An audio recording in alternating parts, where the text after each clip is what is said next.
Okay, we are starting a new parak today. We're on Samachet Amud Bet. We're starting the parak of Ben Sorer Moreh. Okay, so Ben Sorer Moreh. Everyone has heard about this boy who steals, he eats, he becomes a glutton, he becomes a glutton, right? He's on the trajectory to doing many bad things. So we kill him early. Exactly when does this happen? This is what this parak deals with. Exactly all the dinim. The question that the Mefarshim ask is, what's the punishment this Ben Sodomore gets? He was on the list of those who get skila, those who get stoning.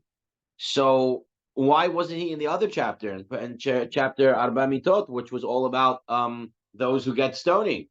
So why didn't he? Why wasn't he mentioned there? So the way they explain it, again, the way they explain it is that he just turn this table around. I have space for the Gemara. Done. Because this Ben Sorer More has so many different dinim, has so many different laws, that's why it was given its own perek. It was given its own chapter. Okay, so let's start the chapter. Let's understand what's going on here. Ben Sorer More. This son of Sorer More who gets skila. First question we have to ask is Me'ematai Naaseh Ben Sorer More. When does this boy become a Ben Sorer More? Meaning, at what age?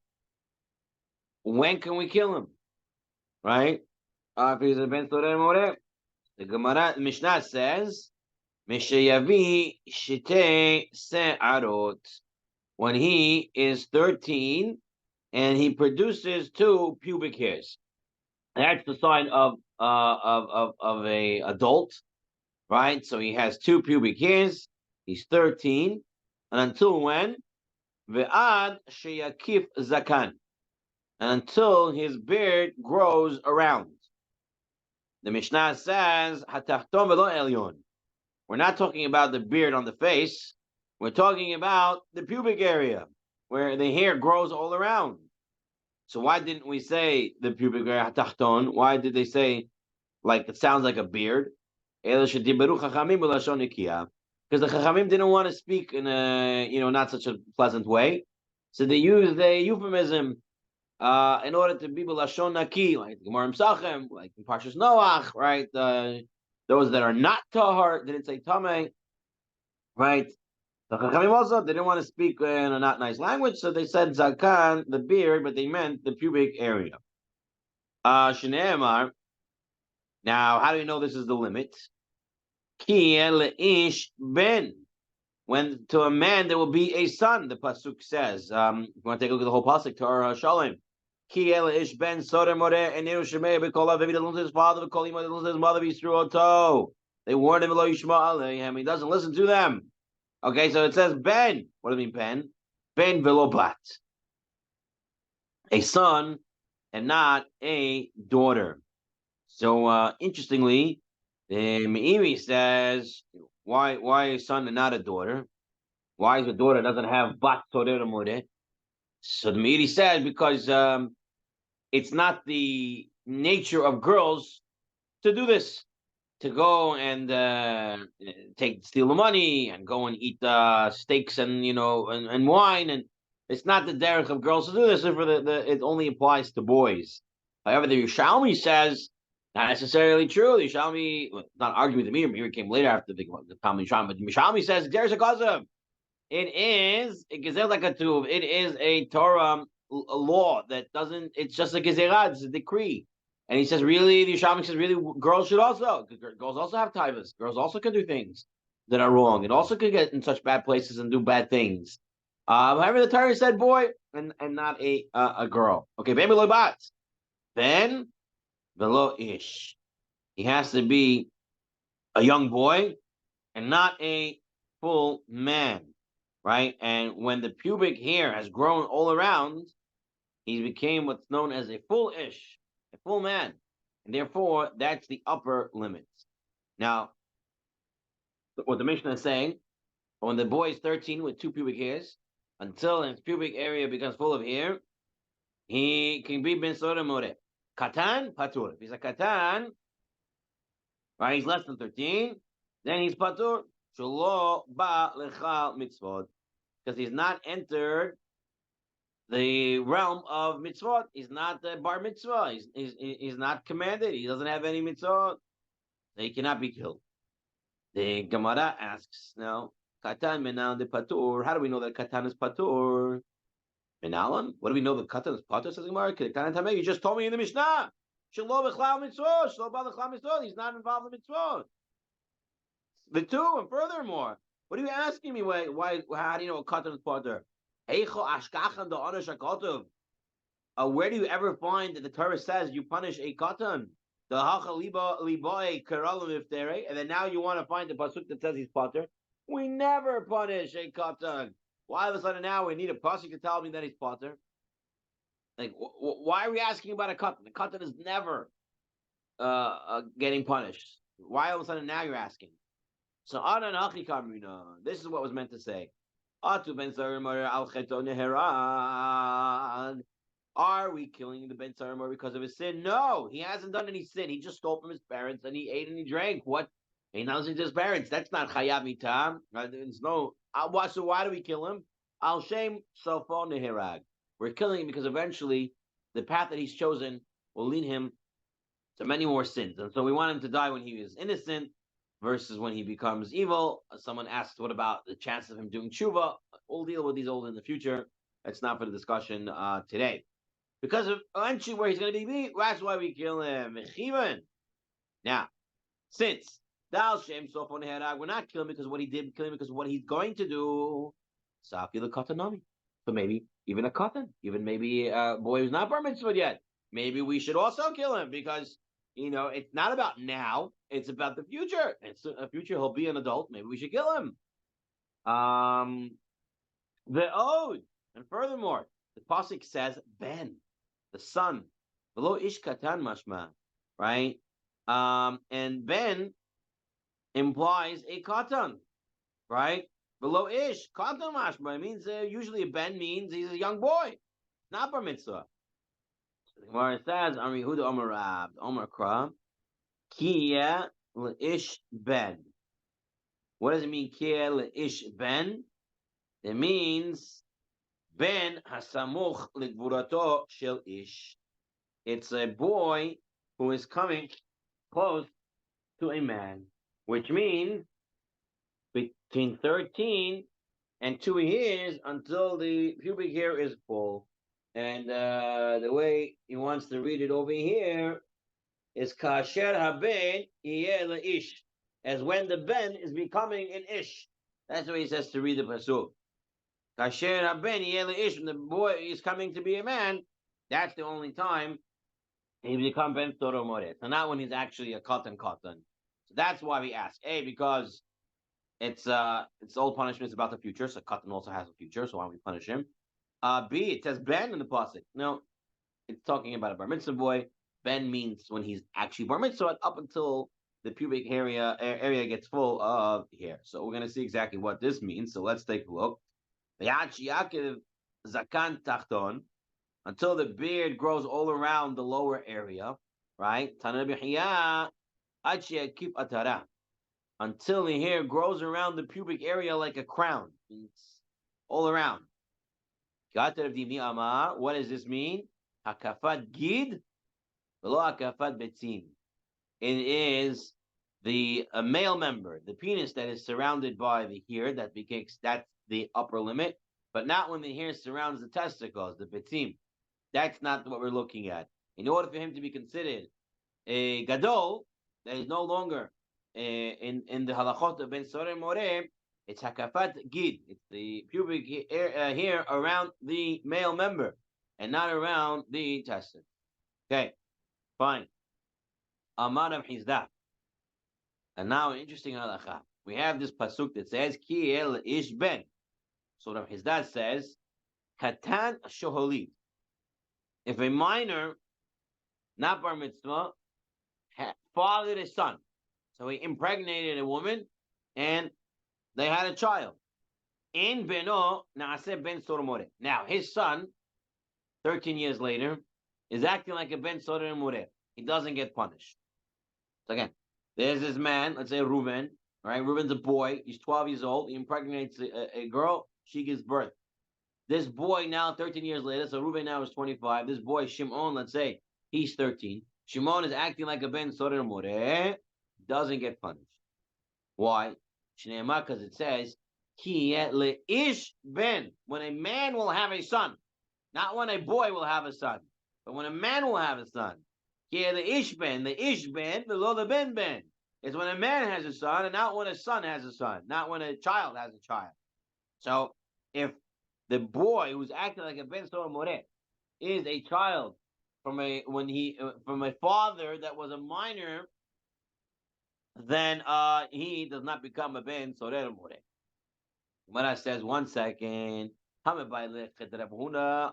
You just told me this pasuk. Ki el ish ben means to tell me that he's a ben, but he's becoming an ish, and that's the only time you can punish him, between 13 and 2 hairs until he's full of hair. So how could you now use this for another lesson to tell me that if his father was a minor when he fathered him, that he's never going to become a ben sorer more? How can you learn 2 from the same pasuk in Cain? The Gemara says, if that's true, you only can learn 1. When a child will become a man, and then you'll learn only 1 pshat. Ma kiel ish ben. What does it mean? Kiel ish ben. So we'd only learn kiel ben ish when a child becomes like a man, meaning between 13 and 2 years to full of hair. My kiel ish ben. What does it mean? Kiel ish ben. What is that part? Why is it written this way? First ish and then ben. To tell us that the man has to have the child, not when a child has a child. 68B-3. Maybe the whole pasuk comes just for Rav Chizda, just to tell us that if a minor fathered a child, the child can never become a ben sorer more. Imken nema kara ben ish. Ben ish. My leish ben. What does it mean, leish ben? Shemamina tarte. The way the pasuk is written with the lamed, leish ben, comes to tell us 2 teachings. One, like Rav Hizda, that an adult has to have fathered the child, and one like Rav to tell us that he has to be 13 going into the time he becomes a full adult, right? That's what it means, Kirish Ben. So you learn 2 teachings from that part of the pasuk.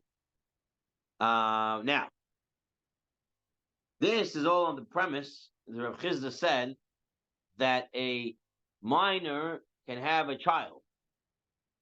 And it seems to be, it's a machloket mitziyut. It seems to be a machloket, an argument, disagreement on the reality, if that is possible.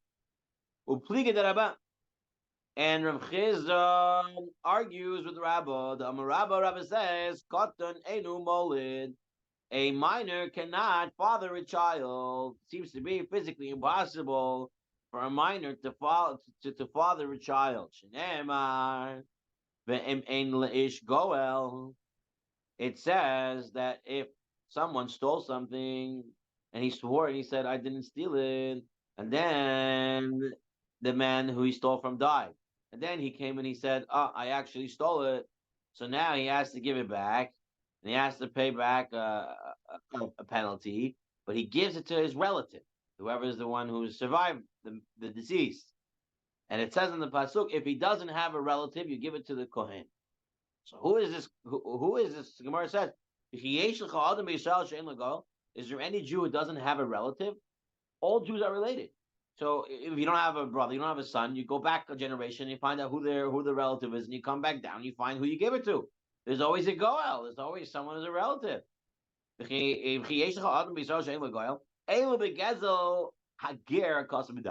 we're talking about someone stole from a ger. A ger doesn't have any relatives, not related to anyone, right? So if he dies, you give it to a kohen.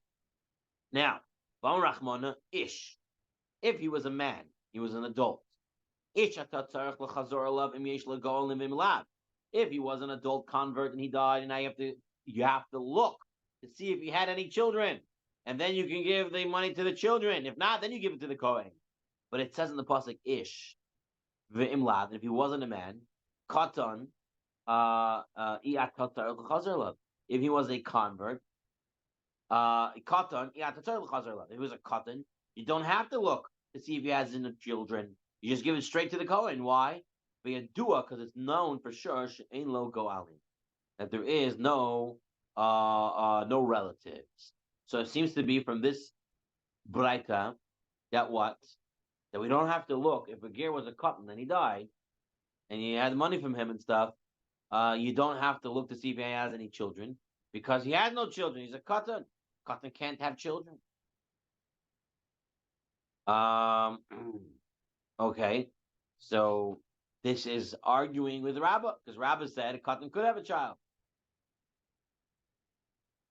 Yeah, this is arguing with Rav Chizda, right? Because Rav Chizda said that a katan could have a child, and Rabbah said no. So Rabbah proved his point that a minor cannot have a child because here by the katan who died, we don't have to look for his children. You give it straight to the Kohen. Now, Abai is going to challenge Rabbah. Okay, Rabbah said that a child cannot have a child. So Eitve Abaya, ish, ainly ish. Talking here, Rashi says about a shifcha charufa, a slave woman who is half freed, and she is designated to someone, and a man came to lie with her, and he has to bring a carbon. So it says there ish, only know a man. How about a boy who's 9 in one day who can have bia? How do I know that if he does it, he also gets punished? Talmud Leimer, it means he has to bring a carbon. Talmud Leimer, ve'ish, and a man. Then he also has to bring a carbon. Ve'ish, the vav includes a 9-year-old boy. So we see that a 9-year-old boy could father a child. Could father a child. Amrle, Rabbah said to Abaya,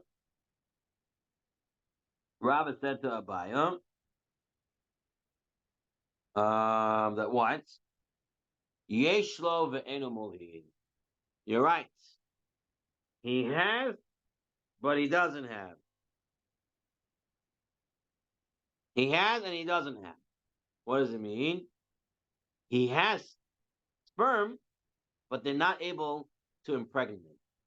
It's like a grain that hasn't grown its full size, grown to a third of its full size. It's not.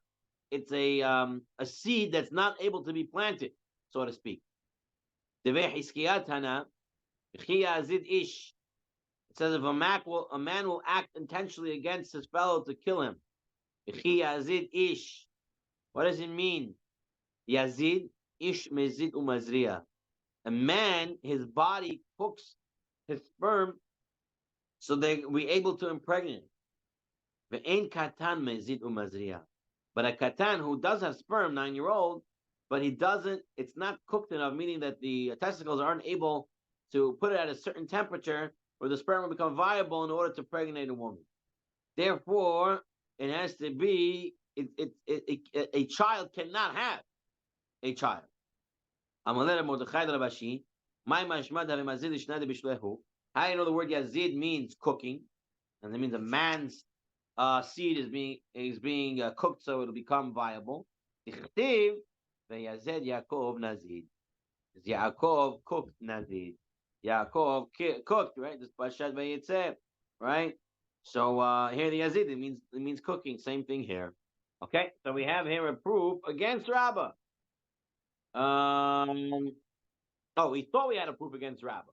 Rabbah said you can't have a child. We said, Ben Teshushanim, 9-year-old. We said, no. 9-year-old does have sperm, but sperm is not able to impregnate. Okay. Another challenge to Rabbah. Rabbah said the child cannot have a child, cannot father a child. But it says Ben below Av, it says in the Pasuk about the it says Ben means Ben below Av, that he has to be a son and he cannot yet be a father. Hey Chidami, When could you ever find a ben sorer or more who is a father? If you're saying like Rabba, if you're saying like Rabba that a child cannot father a child, that means he must have impregnated the woman when he was already 13 and he had 2 hairs. And she gave birth 9 months later, when this boy already has a full hair around his male member. Me ika shahud kolehai. Can there ever be so much time and he can still become a ben sorer more? Meaning, if he had 2 hairs and impregnated the woman, by the time she gives birth, of course he's already going to have a full pubic hair area, and therefore you can't kill him. So how could you say ben below av? If he's a father, you can't kill him. You never have a case. If you're saying like Rabba that only an adult can father a child, only someone who had 2 hairs. But Amarav Kuspadai, this is important. Call your ben sorer more.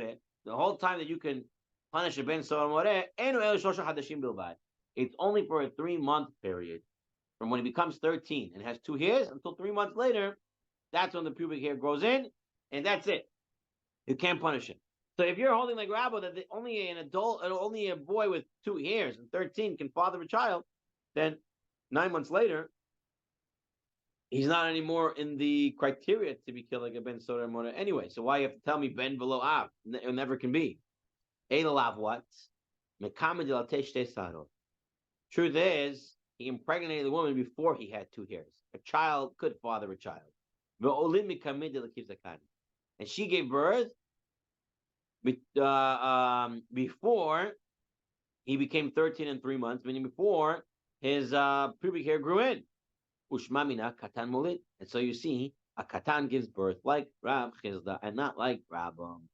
Rabba says, no, you do not see this from here. Lo, olam, the abad bater da sarot. The truth is, he impregnated this woman when he was 13 and 2 hairs. And she gave birth after his pubic hair grew around, meaning he can no longer be punished. So, and you asked, oh, Rav Kuspadai, but he said you only can punish for 3 months. Ben, you know what it means, Ben? And he's not called a father. When it says he has to be a Ben and not called father, below Ab doesn't mean he's not a father, meaning that he cannot be called a father, which means, like God Kuspadai, the first 3 months, okay, if he impregnates a woman when he's 13 with 2 hairs, during that time, the woman, about 3 months, she starts to show. So let's show that she's pregnant. So if she starts to show that she's pregnant, right, and he is now he's called a father because people know that he's the one impregnating her. So if he's fit to be called father, which is already 3 months, no longer can he get punished. That's what it means. Okay? It means being called a father.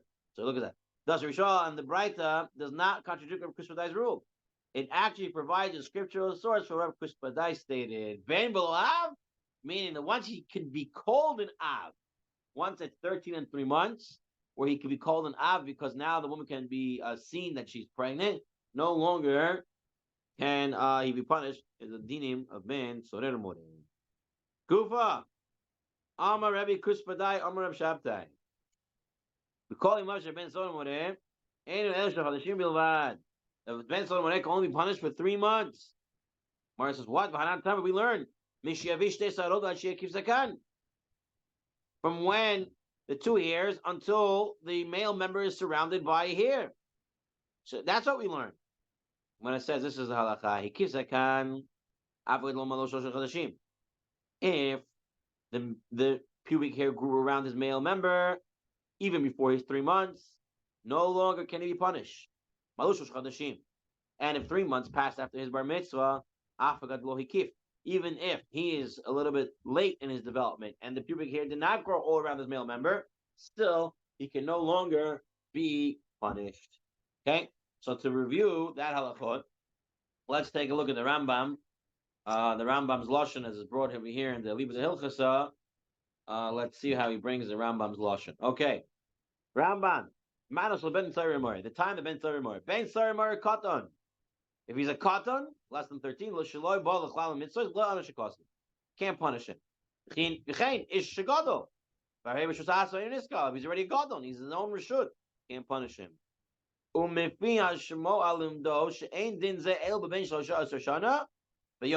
he's 13 on one day, when he's 13 years old, and he has 2 hairs. The achi kifu it kol hagid, and until his male member, his penis is surrounded by pubic hair. V'achar shehikif hasi'ir kol hagid, and once it surrounds his whole male member, he's considered in his own reshut, and he's not a stone. And the whole Sorah is only 3 months.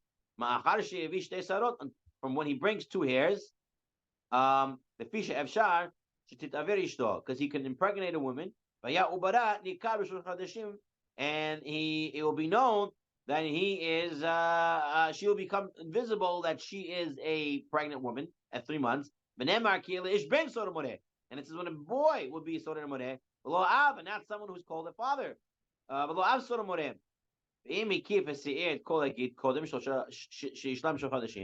if the male member becomes full of pubic hair before he turns 3 months, he's also patur. So that is the din. So he has to be 13 with 2 hairs until 13 and 3 months. And if his male member gets surrounded with hair before 13 and 3 months, then he's already patur at that time. So it's a very limited time that someone can actually get punished with this din of ben sorer umoreh. All right, let's do a little more. Yaakov came. He was sitting before Rabina. We learn from Midrabik Sudai, Amarab Shabtai, Yuled Shiva, and Ubara, Nekar Shosha Yamea. Isa Kadata Ubra, Nekar Shosha Yamea, Lamli Shosha, Betrevit Filte Sagya. Okay. Interesting insight. Okay. We're familiar with a 9-month pregnancy. Gemara says there was things called a 7th-month pregnancy. Right? 7th-month pregnancy, the child would survive. The Gemara tells. 8th month, no. Okay, fine. Now, when we say a woman becomes visible that she's pregnant at 3 months, do we also say that for a 7th-month pregnancy? Is it the same? Or do you say it's a third of the time? The reason why it's at 3 months is because it's a third of 9 months. But if you say it's 7 months, and a third of 7 months would be 2 months and 10 days, then the boy could be considered a father already at 2 months and 10 days. And since we don't say that, it must be that a woman with a 7th-month pregnancy also is not visible until 3 months. And not a third of her pregnancy, but rather at 3 months. That's what we have to say from here. Because Rav Kuspadai said, he doesn't be called a father until 3 months. And if it was a 7th-month pregnancy and it was seen in a third of its time, it should be after 2 months and 10 days. But that's not what he said. Amrle, Ravina said, no, truth is, 7-month pregnancy, it would be seen after 2 months and 10 days.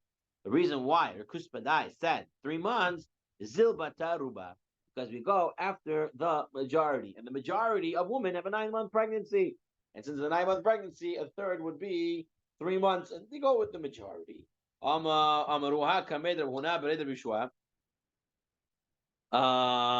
lahu, Ramuna said to them, who says by capital punishment we go with the majority? You have to try to protect them. You don't use a simple majority. And you're saying go after the majority?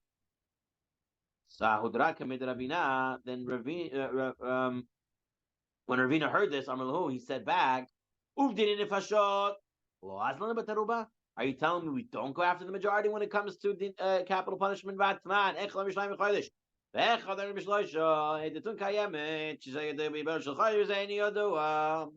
If you have a court case and witnesses come, one witness says it happened on the 2nd day of the month, and this one says it happened on the 3rd day of the month, we already learned that we accept this. Why?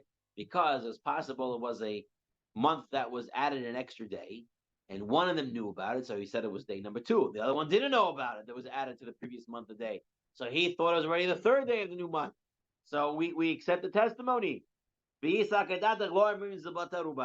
if you're saying, well, we don't go with the majority of people making a mistake with the 2nd and 3rd day, so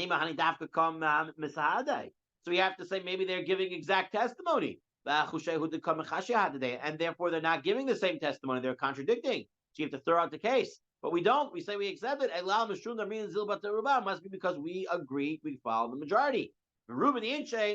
And most people make mistakes when it comes to the month because they don't know. They added a day, they didn't add a day. And therefore, that's why we accept it. So we see we do go following the majority. Another case where we follow the majority. A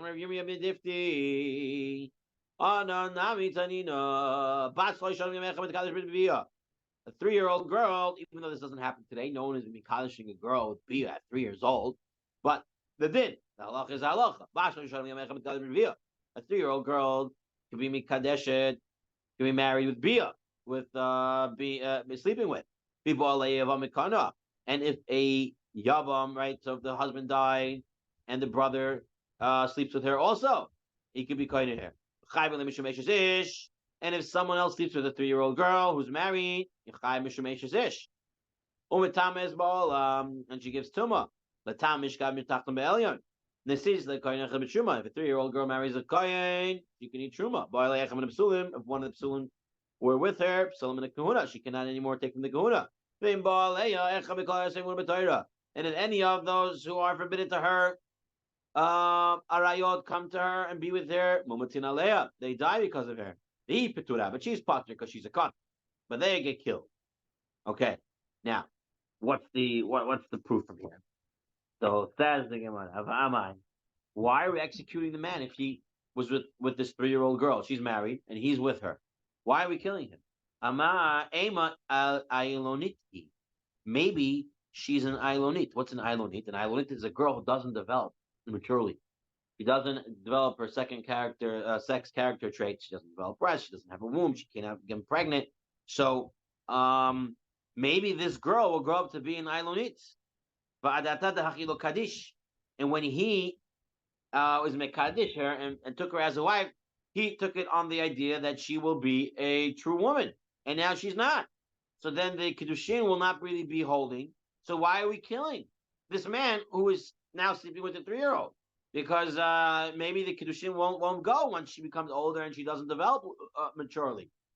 The reason why we kill him, you must say, is because we go with the majority.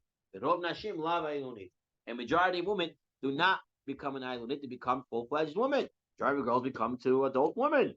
And so therefore, that's why we kill him. So we do go Bataruba. Gemara says, no, we don't go Bataruba. The reason why we kill him doesn't mean we kill him.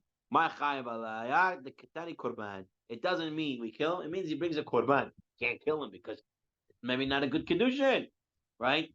To become an Ilonit, and we don't go after the majority. So he has to bring a korban. We don't kill him. Gemara says, it says you kill. It says in that we just read it that they kill him. It says, you know what that means? It means when a blood relative is with her, someone that she's not allowed to be with anyway, like a father, brother, or something like that. She's not allowed to sleep with anyway, and they go, and then they could get killed.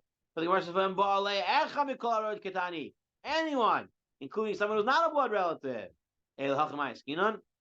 What's the case that we're dealing with here?